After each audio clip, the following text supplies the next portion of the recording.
The rain fell in steady sheets against the windshield of Ethan Carter's car, the rhythmic tap-tap-tap of the wipers doing little to ease the tension building in his chest. It had been a long week, too many late nights, too many cases piling up on his desk.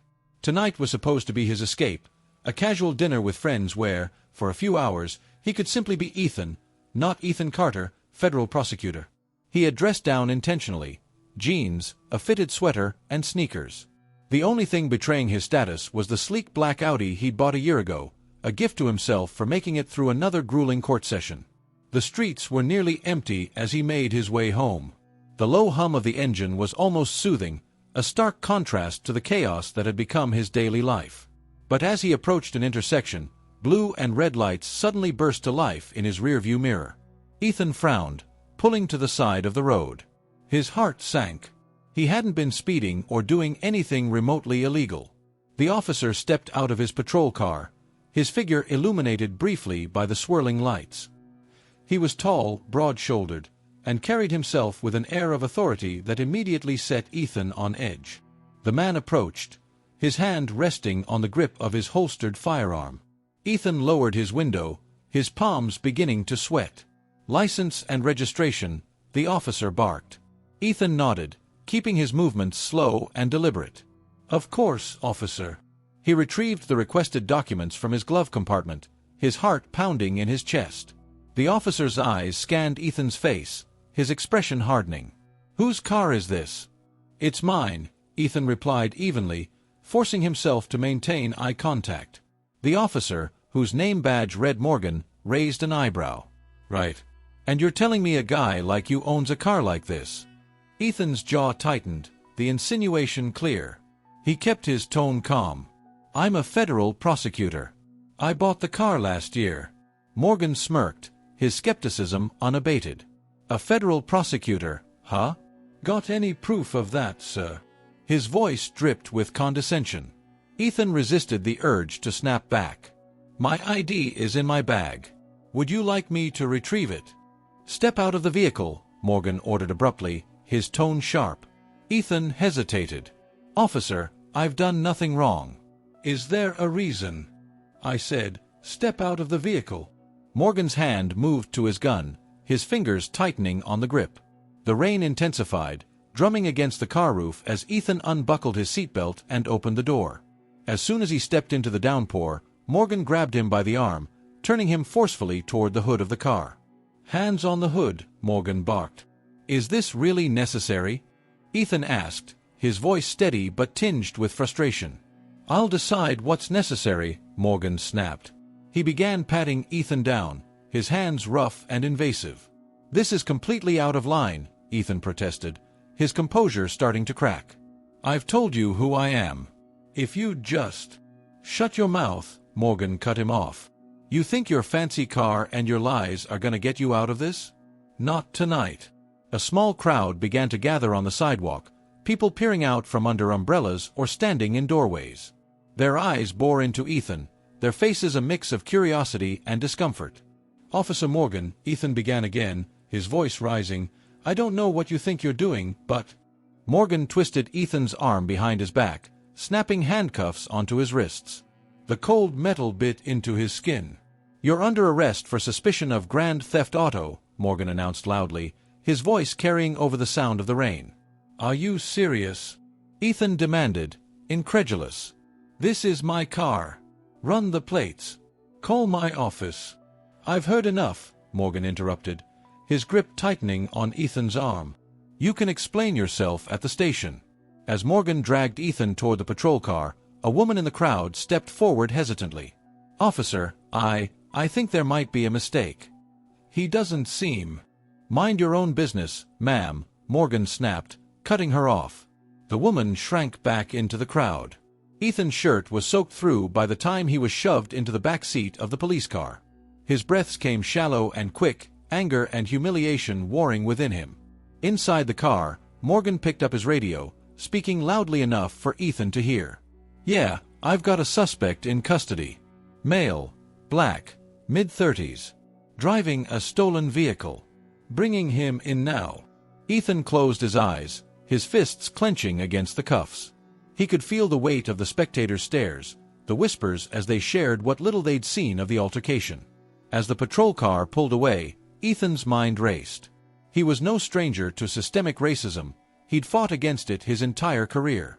But to experience it so blatantly, to be stripped of his dignity in front of strangers, it was a wound deeper than any he'd prepared for. The station was a blur of harsh fluorescent lights and stale coffee smells.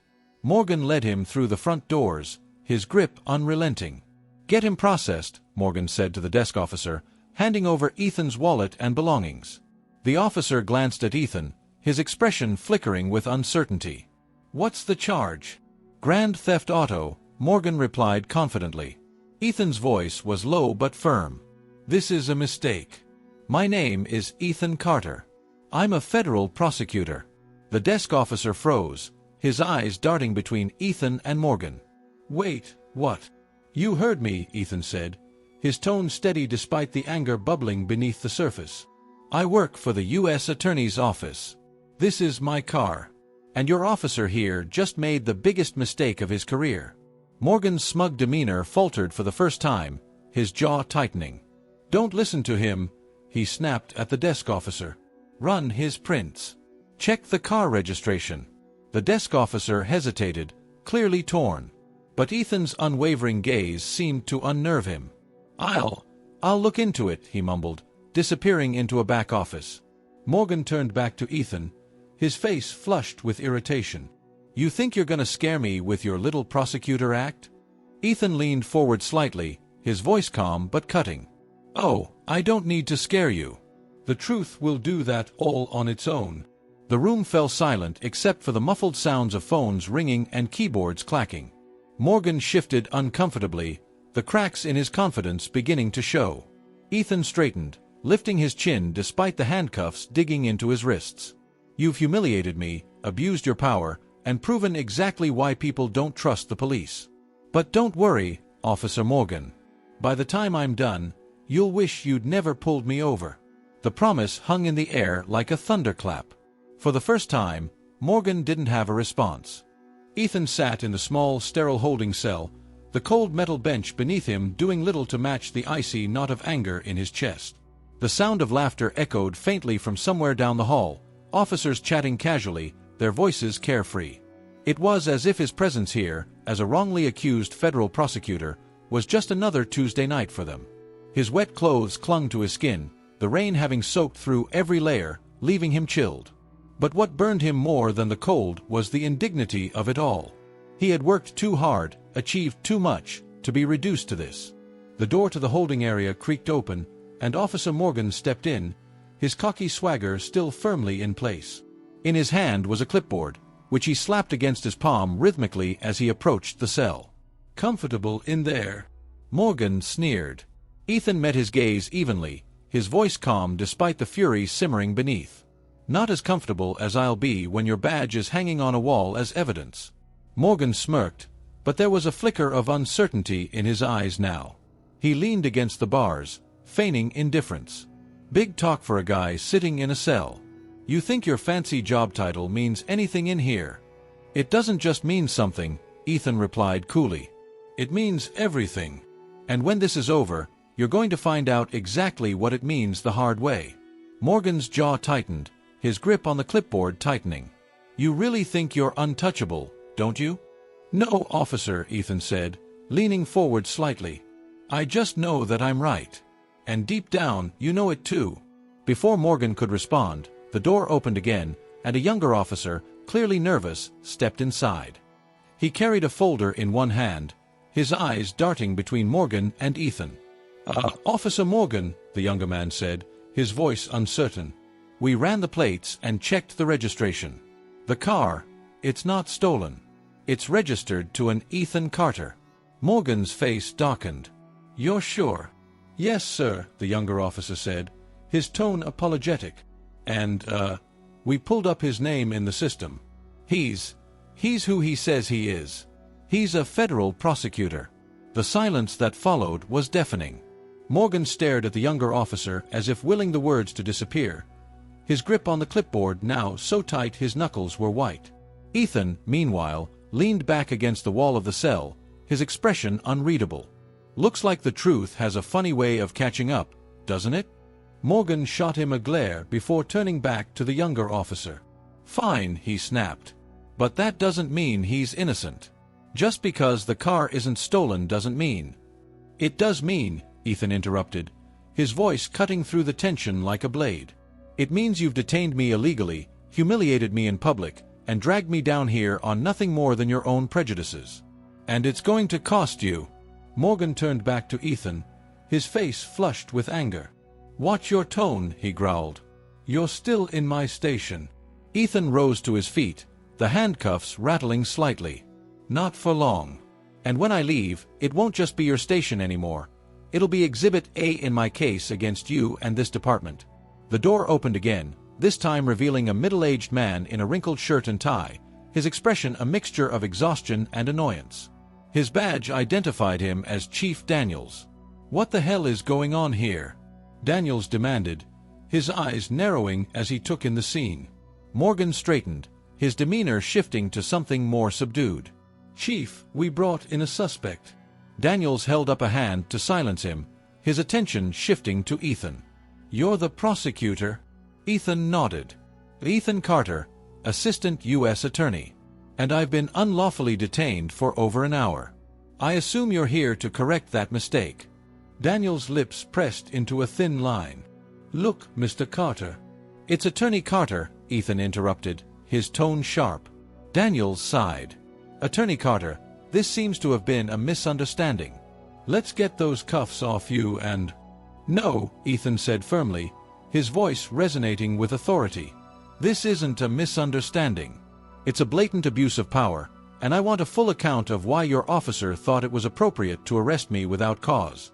Daniels glanced at Morgan, who looked as though he wished he could disappear. I'm sure there was no malicious intent, Daniels said, his tone placating. Oh, there was intent, Ethan shot back. The kind of intent that assumes a black man driving an expensive car must be a criminal. Daniels rubbed a hand over his face. Look, Attorney Carter, let's not escalate this. We'll release you immediately, and I'll speak with Officer Morgan about his conduct. Ethan took a step closer to the bars, his gaze piercing. Do you think that's enough? That a private little chat will undo the damage your officer has done?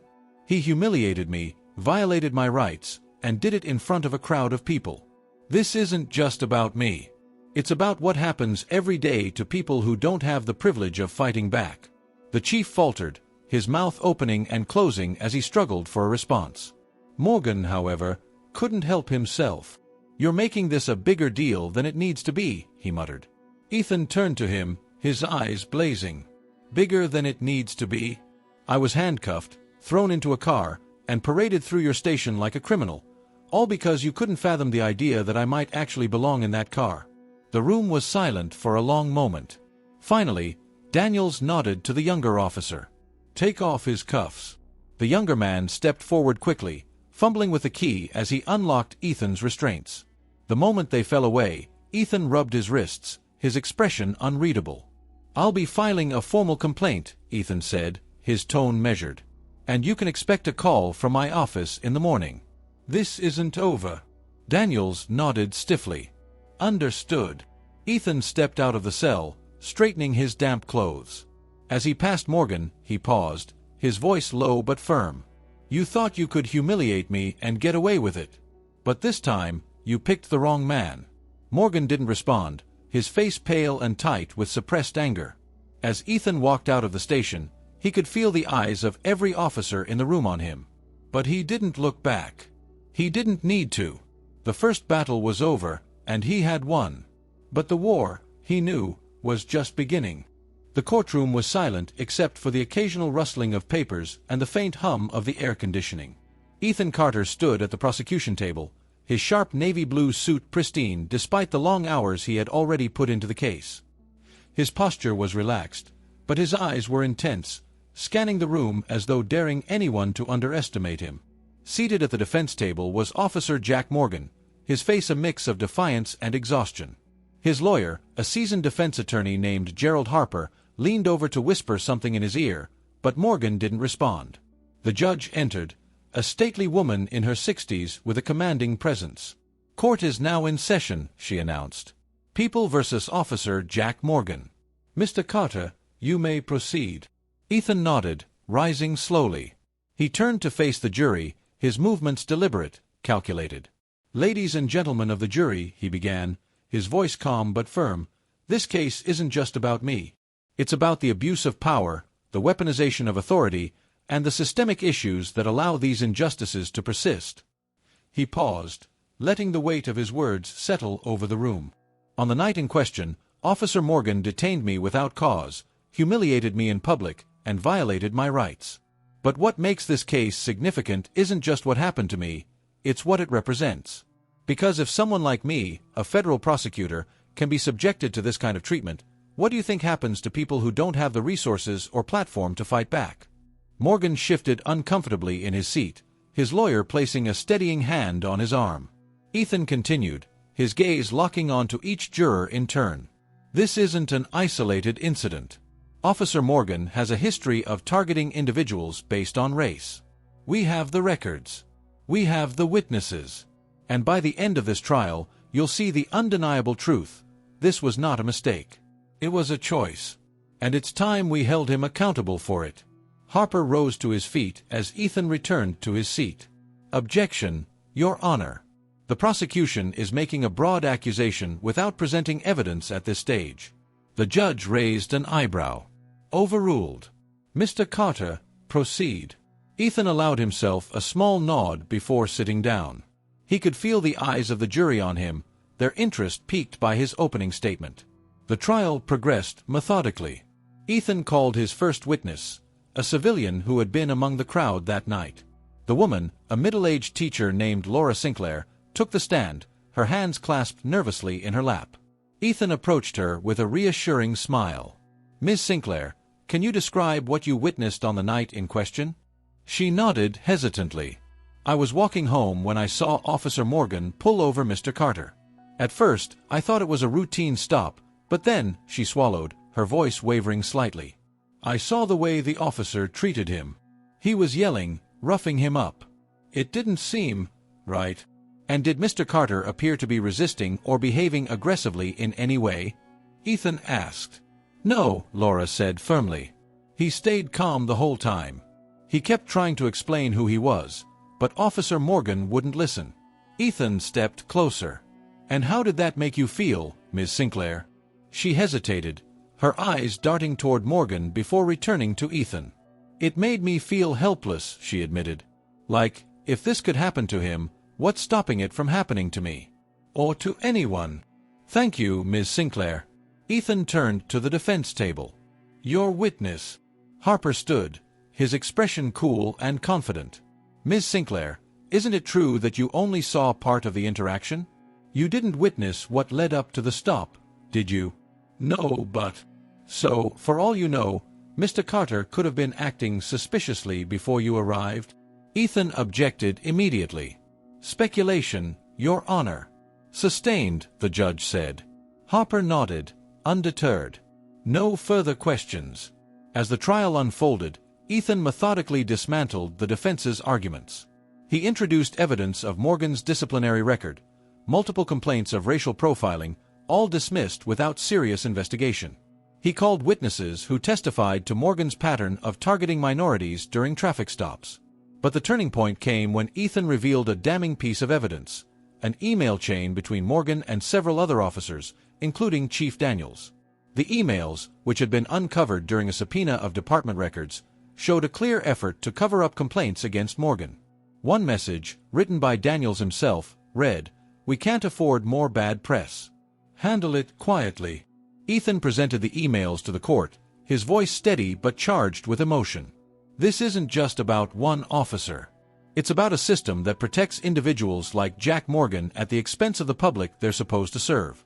These emails prove that the department knew about Morgan's behavior, and they chose to do nothing." The courtroom was silent, the gravity of the evidence sinking in. Morgan's face was pale, his confidence eroding with each passing moment. Daniels, who had been seated in the gallery, looked as though he wanted to sink into the floor. Harper attempted to regain control during cross-examination, but the damage was done. The jury had seen enough. As the trial neared its conclusion, Ethan delivered his closing argument with the same calm determination that had carried him through the case. "This trial has shown us the ugly truth about abuse of power and systemic racism," he said, his voice steady but impassioned. "But exposing the truth isn't enough. We must act on it." Officer Morgan abused his authority, and his actions were enabled by a system that valued silence over accountability. Today, you have the power to say enough, to demand better, to hold him accountable, not just for me, but for everyone who has suffered because of people like him. The jury deliberated for hours, the tension in the courtroom palpable as everyone awaited their decision. Finally, the foreperson stood, her expression solemn as she read the verdict. "We, the jury, find the defendant, Officer Jack Morgan, guilty of abuse of power and discriminatory practices." The words hung in the air, a heavy silence following before the judge spoke. "Officer Morgan, you are hereby dismissed from the police force and sentenced to—" Ethan didn't need to hear the rest. The battle had been won, but as he looked at Morgan, his face a mix of anger and something that almost resembled regret, he knew the fight for justice was far from over. This wasn't just about one officer or one case. It was about tearing down the structures that allowed such injustices to thrive. And Ethan was ready for whatever came next. The aftermath of the trial rippled far beyond the courtroom, igniting a storm of media coverage, protests, and internal investigations. Ethan had expected the public outcry, but the intensity of it still caught him off guard. The headlines were relentless. Federal prosecutor takes down corrupt cop in landmark case. Racial profiling on trial. The case that shook the police force. A call for reform. What Jack Morgan's conviction means for law enforcement. Ethan's phone buzzed constantly with calls and messages, from reporters wanting statements, civil rights groups seeking his endorsement, and friends checking in. His name was on every major network, and while part of him was proud of what he'd accomplished, another part of him felt the weight of the responsibility that came with it. Sitting in his modest apartment one evening, he scrolled through social media. Videos of the trial had gone viral, particularly his closing argument. Thousands of comments flooded the posts. Finally, someone brave enough to stand up to these cops. "This man is a hero. We need more like him. Jack Morgan is just the tip of the iceberg. The whole system is rotten." But there were also the inevitable criticisms. Another prosecutor looking for fame. "Not all cops are bad. This is going too far. Why ruin a man's life over a mistake? Everyone's so sensitive these days." Ethan sighed, tossing his phone aside. He knew this wasn't about seeking approval or avoiding criticism. It was about doing what was right. Still, the strain of being thrust into the national spotlight was beginning to take its toll. He was pulled from his thoughts by a knock at the door. When he opened it, he was surprised to see Chief Daniels standing there, looking far older than he had during the trial. "Chief Daniels," Ethan said, his voice neutral. "What are you doing here?" "Can I come in?" Daniels asked, his tone unusually subdued. Ethan hesitated but stepped aside, gesturing for the man to enter. Daniels took a seat on the couch, rubbing a hand over his face. "I'm not here to apologize," he said after a long pause. "I know that won't mean anything to you. But I need you to understand something." Ethan crossed his arms, his expression unreadable. "I'm listening." Daniels leaned forward, his elbows resting on his knees. "I've been in law enforcement for over 30 years. I've seen things I wish I could forget. And I've made choices I regret, like protecting Morgan. I thought I was protecting the department, but all I was doing was protecting a broken system." "That's an understatement," Ethan said coldly. Daniels nodded, his shoulders slumping. "You're right. I screwed up. I thought if I swept it under the rug, it would go away. But it doesn't. It festers. And now I'm the one who has to face the consequences." Ethan studied him, searching for any sign of insincerity. "Why are you telling me this?" "Because I'm stepping down," Daniels said, his voice heavy. "Effective immediately. And I've sent a letter to the mayor recommending a full audit of the department. It's the least I can do." Ethan was silent for a moment, his arms slowly uncrossing. "I'm not sure if that's brave or just self-preservation." "Maybe it's both," Daniels admitted. "But if you're serious about reforming the system, you're going to need allies. People on the inside. I can't undo what I've done, but I can help make sure this doesn't happen again." Ethan nodded slowly. "If you're serious about that, then we can talk. But understand this, I'm not interested in saving anyone's reputation. This is about real change." Daniels met his gaze. "I wouldn't expect anything less." Meanwhile, Jack Morgan's world was crumbling around him. The conviction had cost him not only his job but also his reputation, and the public backlash was swift. Protesters gathered outside his home, chanting and holding signs that read "Justice for all" and "Racism has no badge." Inside, Morgan sat in his darkened living room, nursing a glass of whiskey. His wife had left days after the trial, taking their children with her. He had received death threats, and his phone was flooded with messages, some from former colleagues offering quiet support, but most from strangers condemning him. The television played on low volume, the news anchors dissecting the case yet again. Former officer Jack Morgan is facing not only a criminal conviction but also mounting civil lawsuits from victims of his alleged misconduct. Morgan muted the TV, his head dropping into his hands. For the first time in his life, he was forced to confront the reality of his actions. He had always justified his behavior, telling himself he was just doing his job, that people like Ethan Carter were the exception, not the rule. But deep down, he knew better. A knock at the door startled him. He approached cautiously, peering through the peephole to see his son, Tyler, standing there. Morgan opened the door, his heart pounding. "Tyler, what are you doing here?" Tyler stepped inside, his expression unreadable. "I came to talk. I saw the trial." Morgan nodded, unsure of what to say. "You don't have to be here." "No," Tyler said firmly. "I do. Because I need to understand something. I need to understand how you became this person." Morgan swallowed hard, the weight of his son's words hitting him like a punch to the gut. "I don't know," he admitted, his voice barely above a whisper. "I guess I never stopped to think about it." "Well, maybe you should," Tyler said, his tone sharp. "Because you didn't just ruin your own life. You ruined ours, too. Do you know how hard it is to tell people you're my father right now?"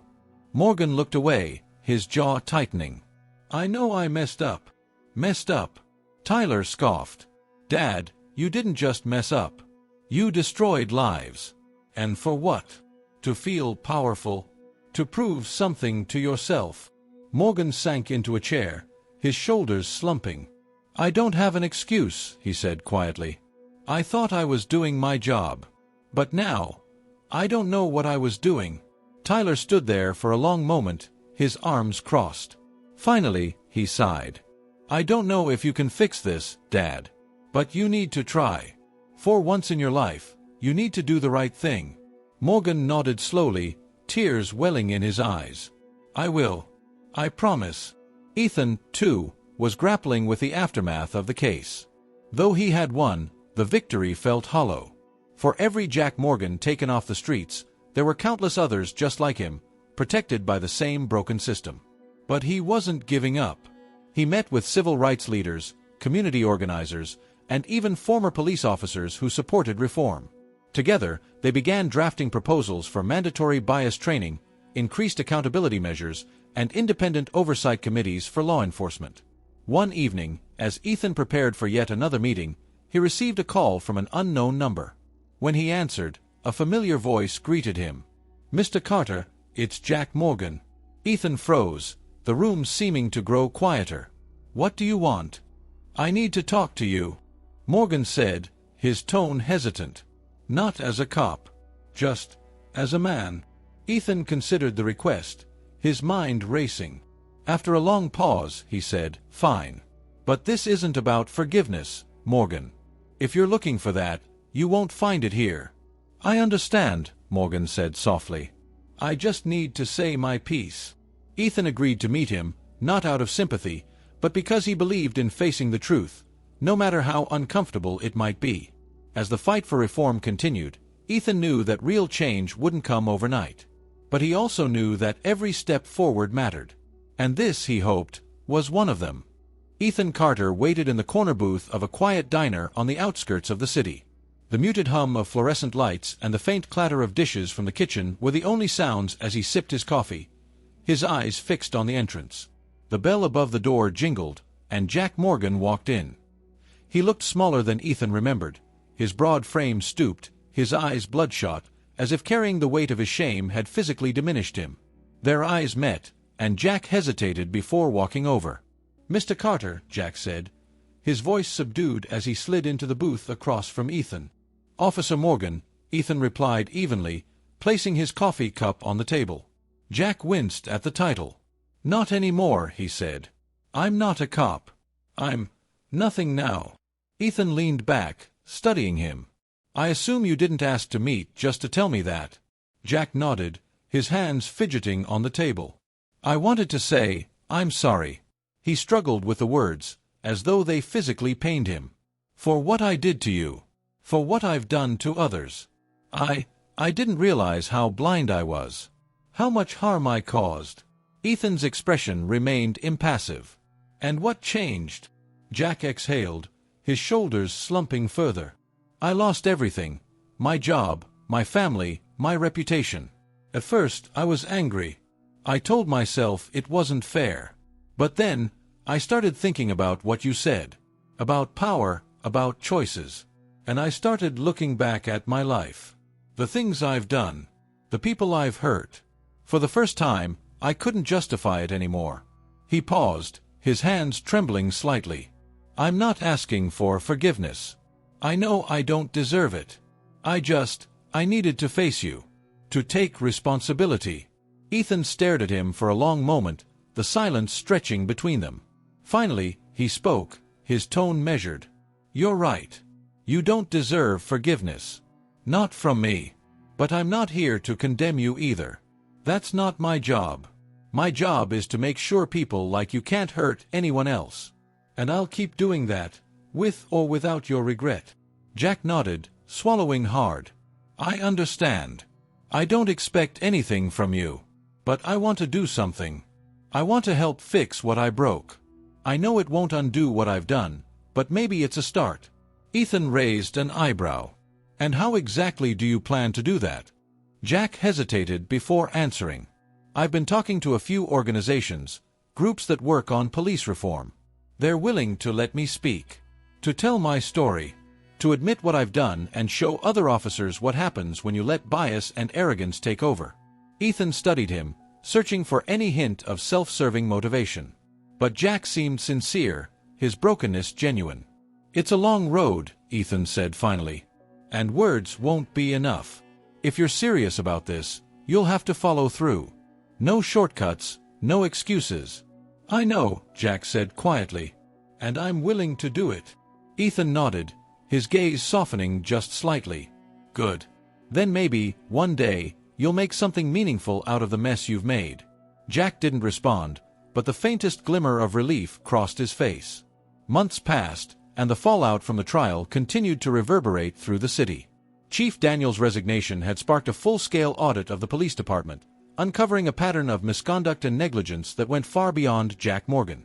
Officers were fired, policies were overhauled, and community leaders were brought in to help reshape the force from the ground up.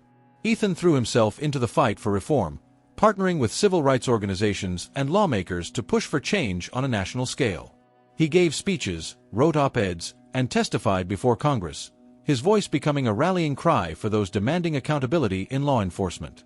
Jack, true to his word, began speaking publicly about his actions. His speeches were raw and uncomfortable, filled with confessions of his past behavior and the damage he had caused. Some people refused to listen, unwilling to forgive, but others saw his willingness to confront his mistakes as a sign that even the most entrenched biases could be dismantled. One day, Ethan stood on the steps of City Hall, addressing a crowd of protesters holding signs that read "Reform Now" and "Justice for All." Cameras flashed, microphones captured his every word, but Ethan wasn't thinking about the spectacle. "We've made progress," he said, his voice carrying over the crowd. "But progress isn't the same as victory. This fight isn't over. It's not over until every community feels safe. Until every officer understands that their badge is a symbol of trust, not a weapon of fear. And it's not over until the systems that enable injustice are dismantled and rebuilt from the ground up." The crowd erupted into applause, but Ethan's expression remained focused, determined. He knew this was just the beginning. That evening, Ethan returned to his office, exhaustion settling over him like a heavy blanket. As he sorted through a stack of papers, his phone buzzed with a message from an unknown number. "Carter. It's Morgan. I spoke at a police academy today. A rookie came up to me afterward and said I made him think differently about how he wants to wear the badge. I don't know if it'll last, but I hope it does. Thank you for holding me accountable." Ethan stared at the message for a long time before setting his phone down. He didn't reply. There was nothing more to say. The fight for justice would never truly end, but for the first time in a long while, Ethan allowed himself a moment of hope. Change was slow, grueling, and often painful. But it was possible. And that was enough to keep him going. In the end, Justice Above Prejudice wasn't just a story about one man's struggle against injustice. It was a reminder that real change begins when people are willing to confront uncomfortable truths and demand better, not just from others, but from themselves.